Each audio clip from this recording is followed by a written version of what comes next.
మాతృదేవోభవ, పితృదేవోభవ, ఆచార్య దేవోభవ. ఈ వీడియోలో మనం 2025 సంవత్సరం ద్వాదశ రాశులకు సంవత్సర ఫలితాలు ఎలా ఉన్నాయో మాట్లాడుకుంటున్నాం. ముఖ్యంగా ఈ సంవత్సరం తంత్రజ్యోతిషం అనేటువంటి విధానంలో చెప్పుకోబోతున్నాం. ఇది ఎలా ఉంటుందంటే ఇక్కడ కందాయ ఫలాలు, రాజ్యపు జవమానాలు, ఆదాయ వ్యయాలు అనేవి ఇక్కడ తంత్రజ్యోతిషం ప్రామాణికంగా తీసుకోదు. ప్రధాన గ్రహాలైనటువంటి గురు, శని, రాహుకేతుల యొక్క ప్రయాణాలను అనుసరించి మాత్రమే ప్రధానంగా ఫలితాలు చెప్పడం జరుగుతుంది. ఎందుకంటే చంద్రగ్రహం 30 రోజులకు ఒకసారి ఖగోళాన్ని చుట్టూ వస్తుంది, 360 డిగ్రీలు చుట్టేస్తుంది. అదేవిధంగా నెలకోసారి మాత్రమే ప్రయాణించేటువంటి గ్రహాలు రాశి మారుతూ ఉంటాయి. శుక్రుడు, బుధుడు, రవి ఇలా. మరి నెలన్నరకు ఒకసారి అంగారకుడు ప్రతి ఒక్క రాశిని దాటుతూ ఉంటాడు.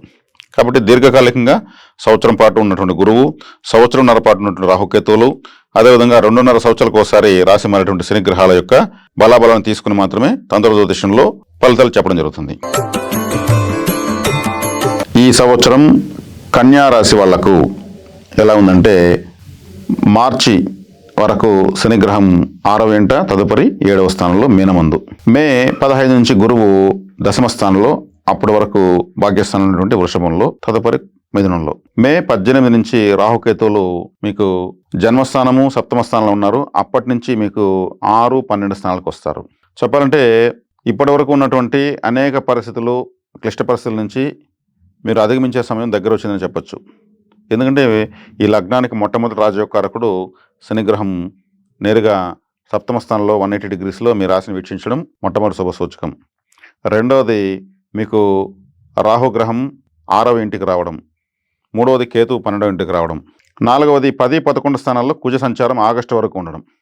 అంటే దిగ్బలాన్ని పొందుతున్నాడు ఆయన. పాపైనా కానీ దిగ్బల రీత్యా కుజుడు మంచి పొజిషన్లోనే కన్యారాశి వాళ్ళకు ఉన్నాడు. ఇక బాధకాధిపతి అయినటువంటి గురువు దశమ స్థానంలోకి వస్తున్నాడు. ఆయన మీకు ఇచ్చేదంటూ పెద్దగా ఏముండదు. బాధకాధిపతి, ఉభయ కేంద్రాధిపతి, బాధకాధిపతి గురువు. కాబట్టి కన్యారాశి వాళ్ళకు గురుబలం లేకపోతే సంతోషమే పడవచ్చు. కావాల్సిన శని బలం, శని, రాహు, శుక్ర బలాలు కావాలి.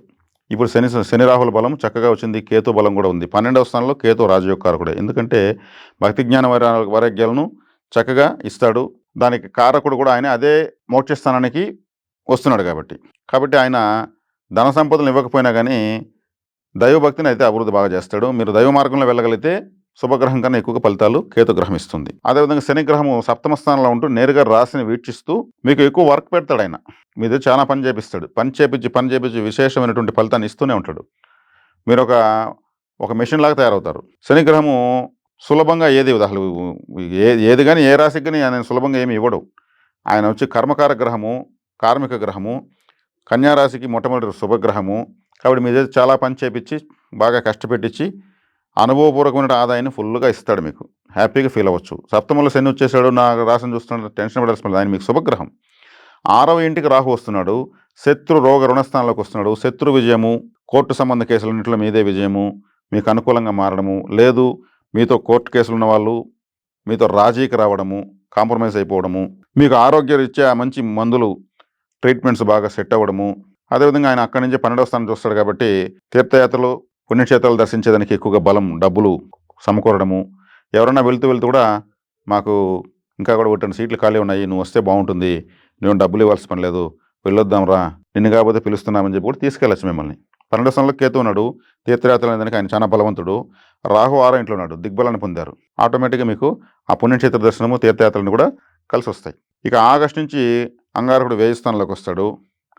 వ్యయ స్థానంలోకి వస్తే ఇక్కడ ఇబ్బంది పడాల్సిన పని లేదు. ఎందుకంటే మీకు పాపగ్రహము పాపస్థానంలోకి వస్తే శుభమే జరుగుతుంది. అక్కడ ఏం చేయలేడు ఆయన మిమ్మల్ని. కాబట్టి మీకు కన్యారాశి వాళ్ళకు విశేషంగా యోగిస్తుందని చెప్పొచ్చు, రాణిస్తుందని చెప్పొచ్చు. ఈ సంవత్సరం ఈ రాశిలో ఉన్నటువంటి అన్ని వర్గాల వాళ్ళకు, పెళ్లి కాని యువకులకు శుభవార్త వింటారు, పెళ్లిళ్ళు జరుగుతాయి. పిల్లలు లేని వాళ్ళకు పిల్లలు పుడతారు. అదేవిధంగా ఉద్యోగ ప్రయత్నాలు చేసే వాళ్ళకు ఉద్యోగ ప్రయత్నం సఫలీకృతమవుతుంది. తక్కువ శాలరీతోనే స్టార్ట్ అవుతుంది. ఎందుకంటే శని గ్రహం చూస్తుంది కాబట్టి తక్కువతో ఆయన జీవితం స్టార్ట్ చేపిస్తాడు. అది పోను మీకు విశేషంగా జీవితాంతం మీరు హ్యాపీగా బతకగలిగే విధంగా తయారవుతుంది ఆ వృత్తి, ఉద్యోగ, వ్యాపారాలు. ఈ సమయంలో ప్రారంభించిన వ్యాపారాలు కూడా మందకొడిగానే ప్రారంభమవుతాయి. పోను అవి సూపర్ హిట్ అవుతాయి.